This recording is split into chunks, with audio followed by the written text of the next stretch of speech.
오늘 이 시간에는 여러분들과 함께 큰 기쁨의 좋은 소식에 대해서 함께 나누는 시간을 가지려고 합니다. 여러분들에게는 어떤 소식이 큰 기쁨의 소식일까요?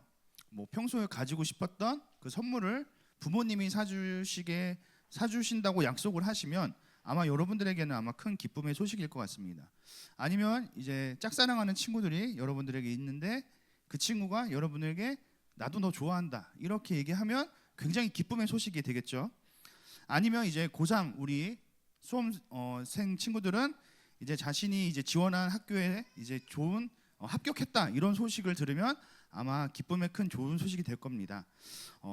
그리고 또 만약에 내가 너무 아픈 병을 가지고 있어요. 그러면 그 병을 치유할 수 있는 그러한 약이 개발됐다라는 소식을 들으면 여러분들에게는 큰 기쁨의 소식이 되겠죠.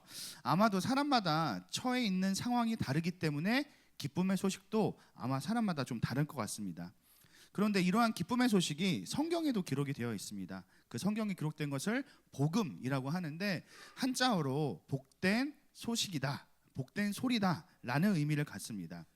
그리고 이 복음이라는 단어는 유앙겔리온이라고 하는데 예전에 예수님 당시에 전쟁에서 승리를 하고 우리가 승리했다라는 기쁜 소식을 전하는 그 소식을 바로 유앙겔리온이라고 얘기를 했습니다.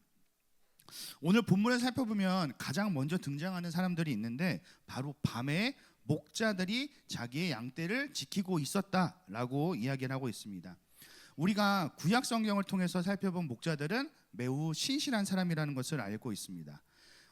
아담과 하와의 아들 중에 아벨의 직업이 바로 양을 치는 사람이었고 하나님께 양으로 이제 제물을 드리는 것을 우리가 본 적이 있죠.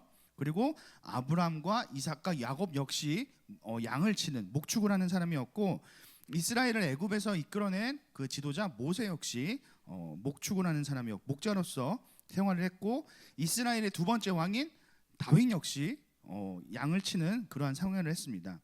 양은 어떻게 보면 하나님께 드리는 가장 중요한 제물이기도 했고 그리고 또 가축을 기른다라는 것은 단순하게 그냥 가축을 기르는 직업, 내가 선택하는 직업이 아니라 하나님께 드리는 그 제사와도 연관되어 있었기 때문에 당시에는 뗄래야 뗄 수 없는 그러한 중요한 의미를 갖는 것이었습니다.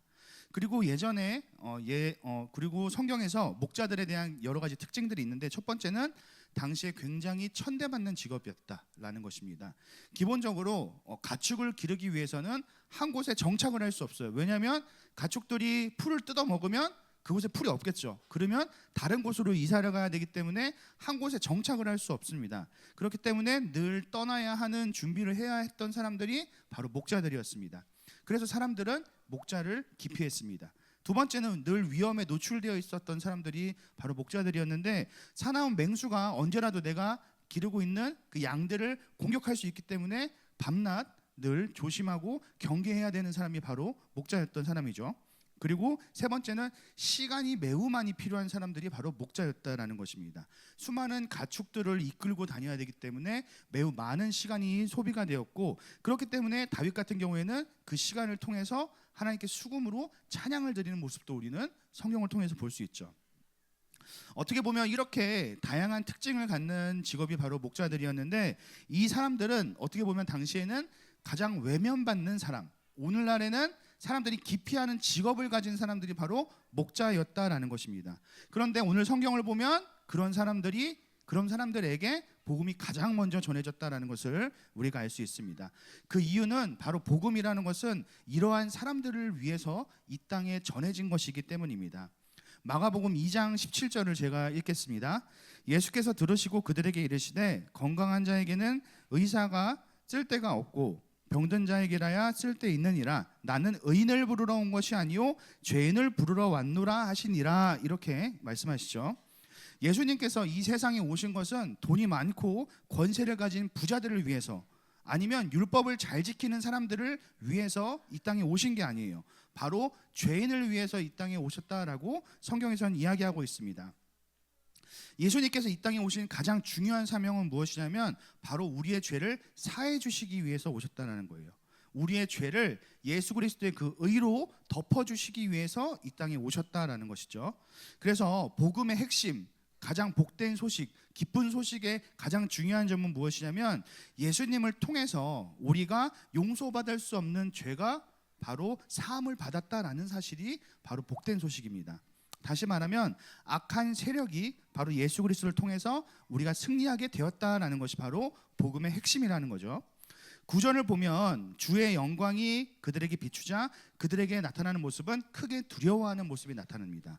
그리고 크게 무서워하는 모습, 그리고 이 두려워하는 모습을 성경에서는 하나님을 경외하는 모습이라고도 표현을 합니다. 그러자 그들은 스스로 자신이 낮은 자, 그리고 죄인의 위치에 있는 자들이라는 것을 그들은 깨닫게 되었습니다. 그리고 천사들은 그 목자들에게 큰 기쁨의 좋은 소식을 이야기하면서 너희를 위하여 그리스도 구주께서 나셨다라고 이렇게 얘기를 합니다. 그리스도라는 것은 헬라어인데 히브리어로 말하면 메시아라는 의미를 갖는 거예요. 구원자, 해방자라는 의미를 갖습니다. 그래서 복음을 들은 이후에 그들의 반응을 보면 우리는 목자들이 어떠한 삶을 살아가는 사람들인지 우리는 알 수 있게 되는 거죠. 누가복음 2장 15절입니다. 천사들이 떠나 하늘로 올라가니 목자가 서로 말하되 이제 베들레헴으로 가서 주께서 우리에게 알리신 바 이 이루어진 일을 보자 하고 라고 이렇게 얘기합니다.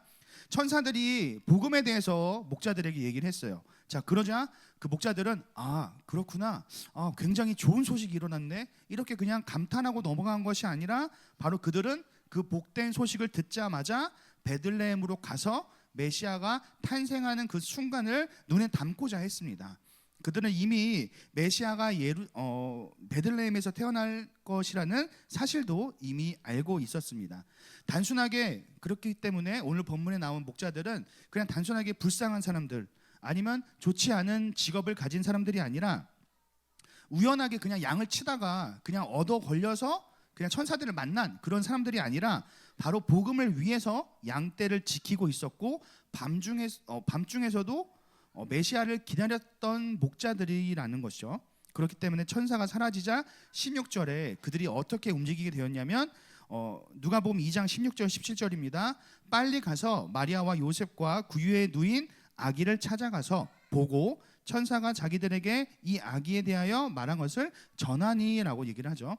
그 소식을 듣자마자 그들은 빨리 움직입니다. 그들의 그 천사의 말을 따라가기 때문이죠. 그렇기 때문에 이 행동을 통해서 우리가 알 수 있는 것은 바로 목자들은 참된 신앙인이었고 이들은 말씀이 전해졌을 때 그 말씀을 경험하기 위해 빨리 움직이는 모습을 가졌다라는 것을 알 수 있습니다. 이 목자들의 모습을 보면 시간이 얼마나 걸릴지 모르지만 그들은 말씀이 그들에게 전해지자 그 말씀을 경험하기 위해서 길을 떠났습니다. 그리고 결국에는 하나님께서는 그들에게 그 말씀을 경험할 수 있게 인도하신다라는 거죠. 우리가 신앙생활을 한다고 하지만 만약에 우리의 삶 속에서 어떠한 변화가 일어나지 않는다면 우리는 잘못된 그러한 신앙생활을 하는 것입니다. 하지만 만약에 여러분들이 말씀을 들었는데 그 말씀을 경험하기 위해서 우리가 살아간다면, 쫓는다면 지금 빨리 당장 우리는 결단하게 된다면 마침내 그 말씀이 우리에게 약속한 것을 경험할 수 있게 될 것입니다. 어떻게 보면 성경에서 우리에게 얘기하는 것은 그냥 상상 속의 동화를 이야기하는 것이 아니라 실제로 우리가 경험할 수 있는 현실을 이야기할 수 있기 때문에 우리가 그 말씀을 믿고 그리고 또 그 말씀을 순종하고 그 말씀에 따라가는 삶을 산다면 우리는 단순하게 지식으로만 아는 신앙생활이 아니라 이제는 경험하는 신앙인으로 변화될 수 있다라는 것이죠. 두 번째는 이 복음을 듣는 목자들의 행동을 17절에서 볼 수 있는데 천사가 이 아기에 대하여 말한 것을 전하니라고 얘기를 하죠. 복음은 단순하게 여러분들을 죄에서 구원하기 위해서만 존재하는 것이 아닙니다.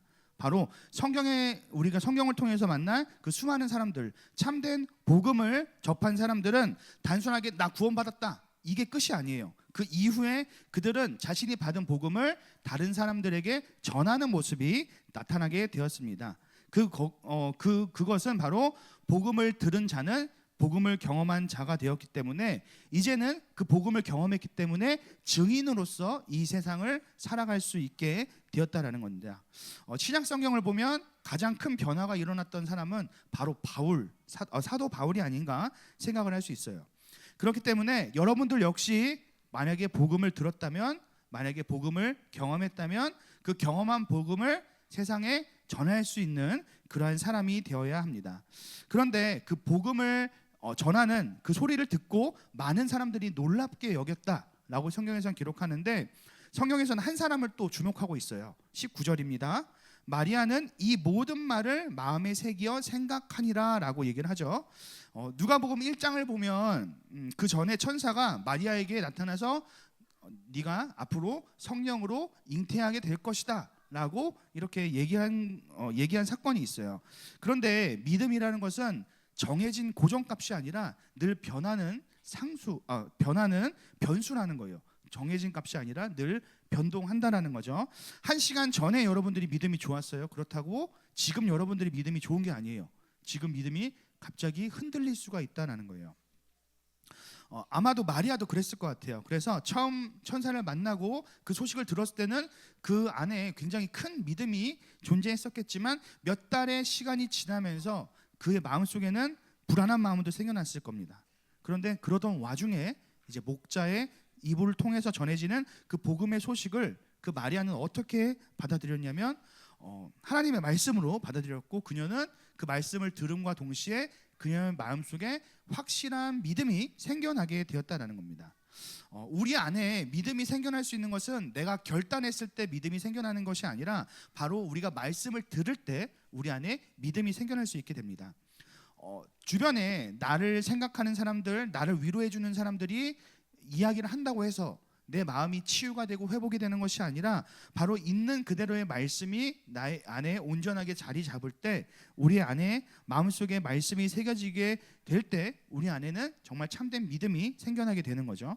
그렇기 때문에 우리가 복음을 경험했으면 우리가 복음의 증인으로서 세상에 말씀을 전해야 되는 것이 바로 그러한 이유 때문입니다. 그리고 그 이후의 모든 일들은 하나님께서 역사하실 것입니다. 자, 오늘 말씀을 마무리하겠습니다. 오늘 큰 기쁨의 좋은 소식, 다시 말하면 복음에 대해서 우리 친구들과 함께 살펴보았고, 복음을 접하게 된 목자 그리고 마리아에 대해서 우리가 살펴보았습니다. 복음의 기쁜 소식, 복음이라는 것은 바로 그것을 간절히 기다리는 자에게만 선포되는 말씀이기 때문에 여러분들 이 사실을 꼭 기억하시고, 모든 사람에게 해당하는 것이 아니라 그 기쁨의 소식을 간절히 기다리는 자에게 임한다라는 거, 그리고 이 땅에 다시 오실 이제 예수님을 기다리는 그러한 여러분들이 되셨으면 좋겠어요. 그리고 또 복음을 누린 사람들, 복음을 경험하는 사람들은 그냥 자기한테서 그 복음이 끝나는 것이 아니라 주변에도 그 복음을 전하기 위해 길을 떠난다라는 사실을 꼭 기억하시면서, 여러분들의 입에서 나오는 말이 그냥 재밌는 말이나 장난 아니면 세상의 말이 아니라 바로 하나님의 말씀이 여러분들의 입을 통해서 선포가 되었으면 좋겠어요. 만약에 여러분들의 입을 통해서 선포가 된다면 그 말을 통해서 어떤 사람들의 마음속에 믿음이 생기게 될 것이고, 그리고 또한 하나님의 역사가 또 시작되는 시작점이 될 수 있을 것입니다. 하나님의 말씀을 근거로 하는 말이 여러분들의 입에서 나올 수 있기를 주님의 이름으로 축원하고, 그리고 다시 한번 죄로 인해서 우리는 영원한 심판을 받아야 할 존재였지만 우리를 구원하기 위해 이 땅에 오신 그 예수님의 그 사랑을 다시 한번 기억했으면 좋겠고, 예수님을 통해서 새 생명을 얻은 자로서 새 생명을 이 세상에 전하며 살아갈 수 있는 우리 경상교회 온 성도님들 되시기를 주님의 이름으로 축원합니다.